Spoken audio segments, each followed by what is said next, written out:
पृष्ठ संख्या 38, अध्याय 3, मुद्रा और साख। शिक्षक के लिए निर्देश। मुद्रा का अध्याय मनमोहक और कौतूहल से भरा विषय है। विद्यार्थियों के लिए इस तत्व को उभारना महत्वपूर्ण है। मुद्रा का इतिहास और विभिन्न समयों में मुद्रा के अलग अलग रूप अपने आप में एक रोचक कहानी पेश करते हैं। इस स्तर पर उद्देश्य यह है कि विद्यार्थी समझें और परखें कि किन सामाजिक परिस्थितियों में मुद्रा के कौन से रूप प्रयुक्त होते थे। मुद्रा के आधुनिक रूप बैंक प्रणाली से जुड़े हुए हैं। इस अध्याय के पहले भाग में मुख्य विचार यही है।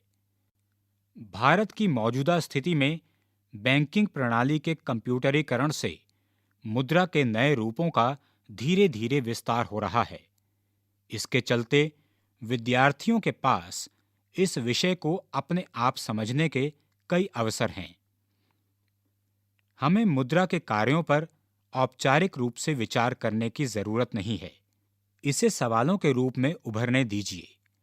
मुद्रा की उत्पत्ति, मुद्रा गुणक या आधुनिक प्रणाली का पृष्ठाघान जैसे विषयों को अध्याय में नहीं रखा गया है, लेकिन अगर आप चाहें तो इन पर चर्चा कर सकते हैं।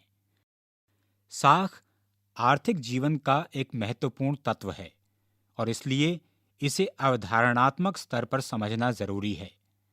अध्याय के दूसरे भाग में इस पर नजर डाली गई है कि किसी भी साख व्यवस्था में किन पहलुओं को देखा जाता है तथा इसका लोगों पर क्या असर होता है। हम अपने आसपास की दुनिया में हजारों तरह की साख व्यवस्थाएं देखते हैं। इसलिए अच्छा होगा अगर विद्यार्थियों के परिवेश से जुड़ी साख व्यवस्थाओं के जरिए उन्हें इसके विभिन्न पहलुओं से अवगत कराया जाए। साख से जुड़ा एक अन्य महत्वपूर्ण मुद्दा है कि यह सभी के लिए उपलब्ध हो, खास तौर से गरीबों के लिए और यथोचित शर्तों पर।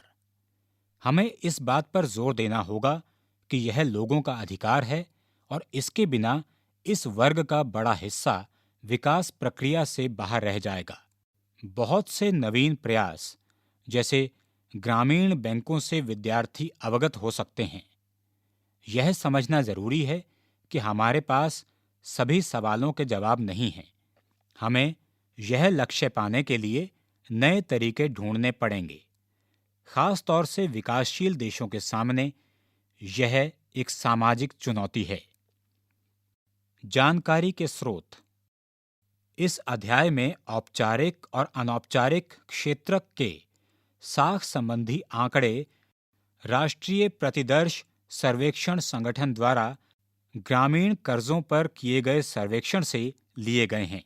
अखिल भारतीय ऋण तथा निवेश सर्वेक्षण 2003 NSSO द्वारा संचालित रिपोर्ट संख्या 501 दिसंबर 2005। ग्रामीण बैंक पर जानकारी और आंकड़े अखबारों और वेबसाइट से ली गई हैं।